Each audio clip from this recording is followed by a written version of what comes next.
नमस्कार दर्शक बंधु, आज जानिबा 2025-26 मसीह हेबाकु थिबा पंचम और अष्टम श्रेणी वार्षिक परीक्षार केतक गुरुत्वपूर्ण दिग विषय आम समस्ते जानी सारिलुनी जे वर्ष पंचम एवं अष्टम श्रेणी परीक्षा एक युद्धकालीन भितर होबाकु जाउछि।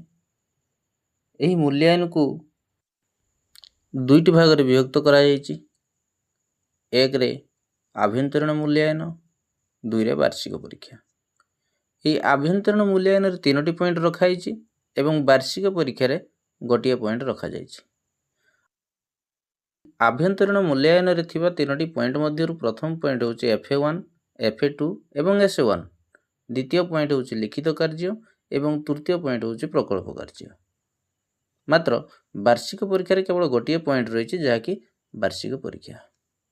एबे जानिबा गुरुत्व विषय। आभ्यंतरीण मूल्यांकन को 60% गुरुत्व दिया जाउछि पंचम श्रेणी रे, मात्र वार्षिक परीक्षा रे 40% गुरुत्व दिया जाउछि पंचम श्रेणी रे। आभ्यंतरीण मूल्यांकन को जो 3टी पारा करा जाइछि FA1, FA2, SA1, एथिरे 30% गुरुत्व दिया जाउछि। लिखित कार्य रे 10% गुरुत्व दिया जाउछि एवं प्रकल्प कार्य रे 20% गुरुत्व दिया जाउछि। यह होछि पंचम श्रेणी पय। मात्र अष्टम श्रेणी क्षेत्र को जतबेले हम आसीबा सेतबेले आभ्यंतरीण मूल्यांकन 50% गुरुत्व, वार्षिक परीक्षा मध्य 50% गुरुत्व। आर भी 4टी पारा रहिछि। जेमति आभ्यंतरीण मूल्यांकन FA1, FA2, SA1 रे 30% गुरुत्व दिया जाउछि।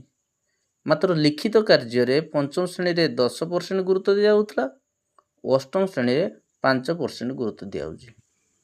एवं आमे समस्त जानिछु लिखित कार्य रे आमे प्रत्येक विषय प्रत्येक किछि ना किछि लिखित कार्य 2 क्वेश्चन दबा, ता भितरु जोटा अधिक मार्क रखियो प्रति 2टा क्वेश्चन रो मार्क होछि 5, सी भी 5 अधिक मार्क रखितबाटा को आमे माने रेकॉर्ड करिके रखिबा। प्रकल्प कार्य रे मात्र 15% गुरुत्व रहउछि। तो आभ्यंतरीण पय चली गला कते ना 50%। बाकी रहिला वार्षिक परीक्षा। ई वार्षिक परीक्षा रे मध्ये 50% गुरुत्व दिया जाउछि। एटा अष्टम श्रेणी पय। एबे आ गोटे दिग प्रति ध्यान दबा, गोटे उदाहरण देखिबा। एटा पंचम श्रेणी रो उदाहरण टे निया जाइछि। वर्तमान जानिबा आम मोट नंबर किभଳି हिसाब करिबा।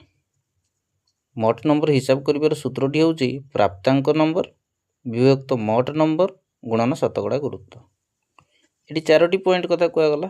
FA1, FA2, SA1 रे 30% गुरुत्व, प्रकल्प रे 20% गुरुत्व, लिखित कार्य रे 10% गुरुत्व एवं वार्षिक परीक्षा रे 40% गुरुत्व। एटा केवल क्लास 5 पय।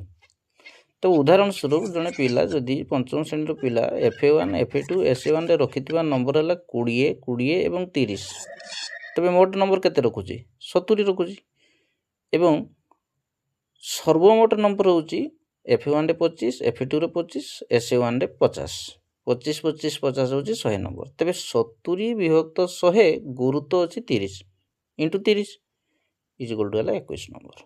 प्रकल्प कार्य से भली गुरुत्व रही 20%, अर्थात मोट नंबर भी ये 20 नंबर। तेरे पिलाटी जदि 16 नंबर रखुची तेरे 16/20 इंटू 20 16 नंबर। लिखित कार्य मोट नंबर हूँ 10, गुरुत्व भी 10। 8 जदि पिलाटी रखुची तेरे 8 विभक्त 10 इंटू 10 समान 8 नंबर रहा।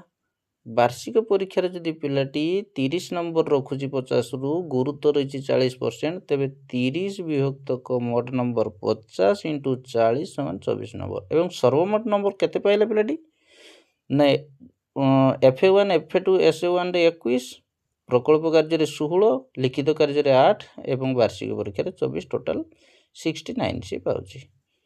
एठी गोटे कथा मन रखिबा पिलाटी पास करि होची 30 रु अधिक रखुची माने पास करि होची। नंबर हिसाब करबा समय जदि नंबरटी दशमिक संख्या हुए एबोली कि 24.2 भी जदि हुए तेबे सेटाकू 25 बोली धरा जिवो। गाइडलाइन कहूची पंचम और अष्टम श्रेणी रो प्रत्येक विषय रे समस्त लिखित कार्य एवं प्रकल्प कार्य फेब्रुआरी प्रथम सप्ताह सुधा समाप्त करा जिबा कथा। वार्षिक परीक्षा जदि गोटिए पिला ସବୁ ହିସାବ ପରେ ମୋଟ ନମ୍ବର 30ରୁ କମ୍ ରହିବ, ତେବେ ଶିକ୍ଷାର୍ଥୀ ସେହି ବିଷୟ ପାଇଁ ଆଉ ଥରେ ପରୀକ୍ଷା ଦେବ। ବିଦ୍ୟାଳୟରେ ସେହି ବିଷୟରେ 4 ସପ୍ତାହ ପ୍ରତିକାରମୂଳକ ଶିକ୍ଷାଦାନ ପରେ ଶିକ୍ଷାର୍ଥୀଟି ପୁନଃ ପରୀକ୍ଷା ଦେବ। ଏବଂ ପ୍ରତିକାରମୂଳକ ପରୀକ୍ଷାରେ କେବଳ ସେହି ପରୀକ୍ଷାରେ ରଖିଥିବା ନମ୍ବରକୁ ହିସାବକୁ ନିଆଯିବ, ଆଭ୍ୟନ୍ତରୀଣ ମୂଲ୍ୟାୟନ ନମ୍ବରକୁ ନୁହେଁ।